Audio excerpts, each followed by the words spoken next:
गेटपाशी दोघं बसले होते. फ्लाईटला तसा अजून तास दीड तास होता. दोघंही आपापल्या फोनमध्ये डोकं घालून बसले होते.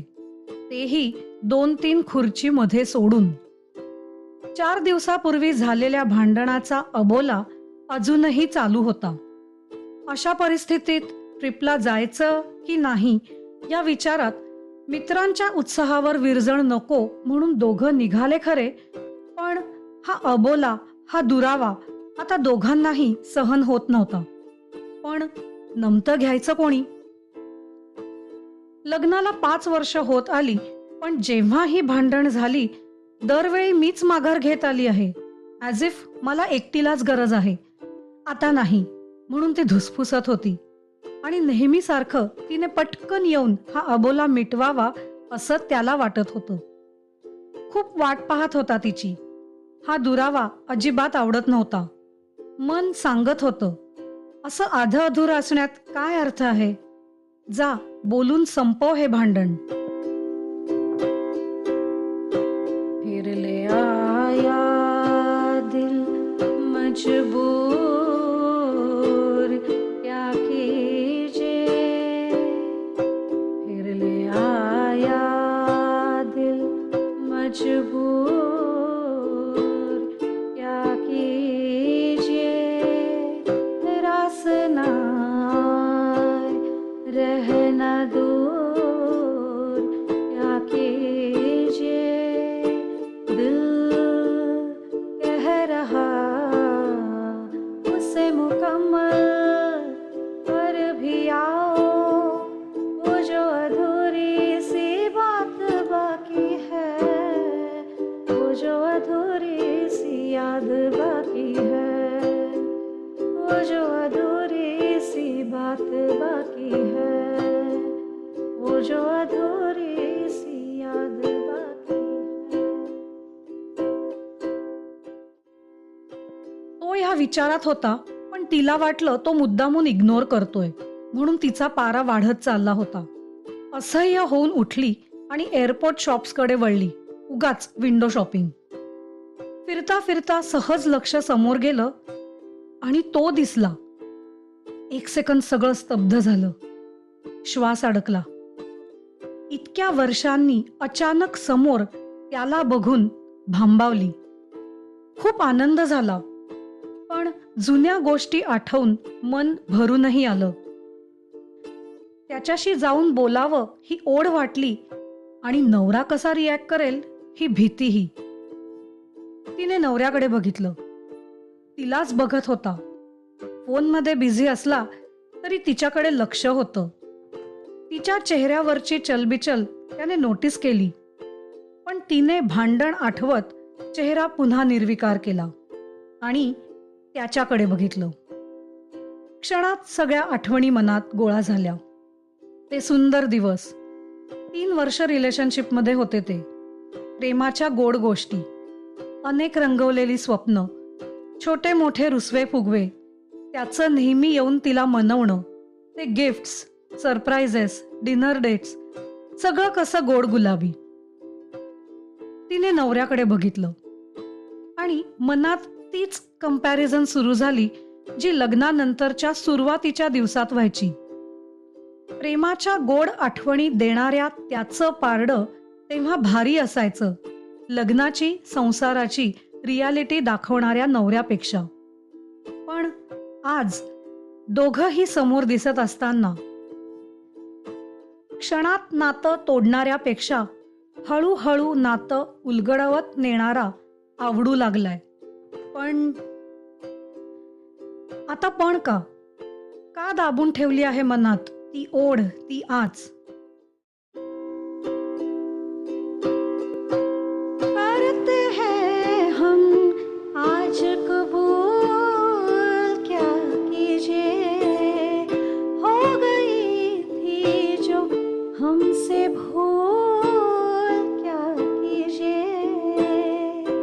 करते हैं हम आज कबूल, क्या कीजिए. हो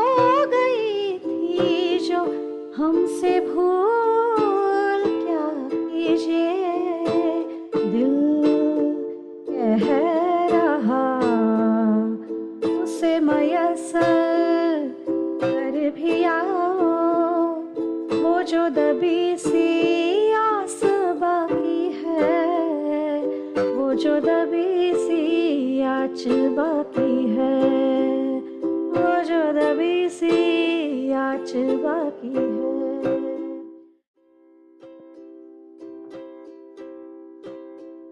पुन्हा त्याच्याकडे बघत आठवणीत रमली. जाऊन बोलू का? मनमोकळा बोलेल ना? त्यालाही मला भेटल्याचा आनंद होईल ना? नक्कीच होईल. कोणाचं काय चुकलं ह्या प्रश्नांना इतक्या वर्षांनंतर काही अर्थ नाही. नंतर काहीही झालं असेल, पण आधी तर आम्ही बेस्ट फ्रेंड्स होतोच ना. अजूनही तसाच आहे. तोच चार्मिंग फेस, तशीच ड्रेसिंग स्टाईल, अजूनही फिटनेस फ्रीक आहे वाटतं. हां, फक्त केस अधेमध्ये थोडे ग्रे झालेले दिसत आहेत. बट दॅट सूट्स हिम.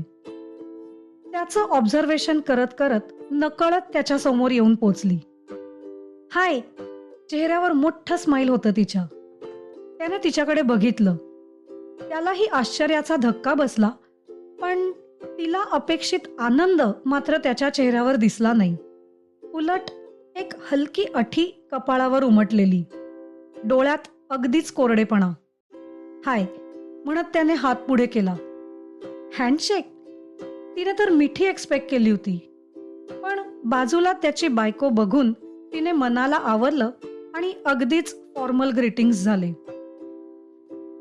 एक ऑकवर्ड मोमेंट गेल्यानंतर त्याने बायकोशी तिची ओळख करून दिली. आम्ही एका कॉलेजमध्ये होतो, क्लासमेट्स. हे ऐकून तिला प्रचंड वाईट वाटलं. एक्स गर्लफ्रेंड सांगणं ऑब्व्हियसली अपेक्षित नव्हतं, पण एक मैत्रीण म्हणूनही ओळख सांगू नये, इतका परकेपणा. डोळे भरू न देण्याचा आटोकाट प्रयत्न करत त्याच्या बायकोशी औपचारिक गप्पा मारत होती, पण मनात वादळ उठलं होतं. इथे यायलाच नको होतं असं वाटू लागलं. हातपाय थरथरायला लागले. तेवढ्यात मागून हळूच एक हात हातात आला. घट्ट स्ट्रॉंग ग्रिप, ज्या आधाराची तिला आत्ता नितांत गरज होती. हलकं स्माईल आलं चेहऱ्यावर. डोळ्यात पुन्हा चमक आली. शेजारी नवरा येऊन उभा होता. दुरून बघत होता. ती बोलवेपर्यंत जाणारही नव्हता, पण तिच्या चेहऱ्यावरचे बदलणारे हावभाव बघून तिला गरज आहे म्हटल्यावर अबोला भांडण बाजूला ठेवून तिच्यापाशी आला होता. तिने त्याची ओळख करून द्यायला नाव सांगितलं. पुढे काही बोलणार तेवढ्यात नवऱ्याने ओळखीचे भाव चेहऱ्यावर आणत ओ हाय, नाईस टू मीट यू म्हणाला आणि समोरच्या दोघांना समजणार नाही असं हळूच तिच्या कानात नाईस चॉईस हा म्हणत तिला डोळा मारला. आणि तिला आनंदाचा आश्चर्याचा धक्का बसला.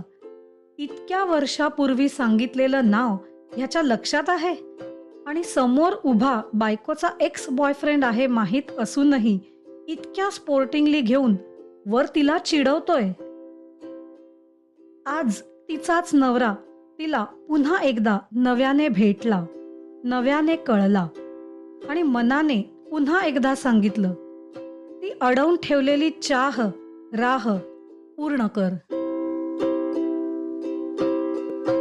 किस्मत को है ये मंजूर, क्या कीजिए मिलते रहे हम बादस्तूर, क्या कीजिए किस्मत को है ये मंजूर, क्या कीजिए मिलते रहे हम बादस्तूर, क्या कीजिए दिल कह रहा उसे मुसलसल कर भी आओ, वो जो रुकी सी राह बाकी है, वो जो रुकी सी चाह बाकी है, वो जो रुकी सी चाह बाकी है, वो जो रुकी सी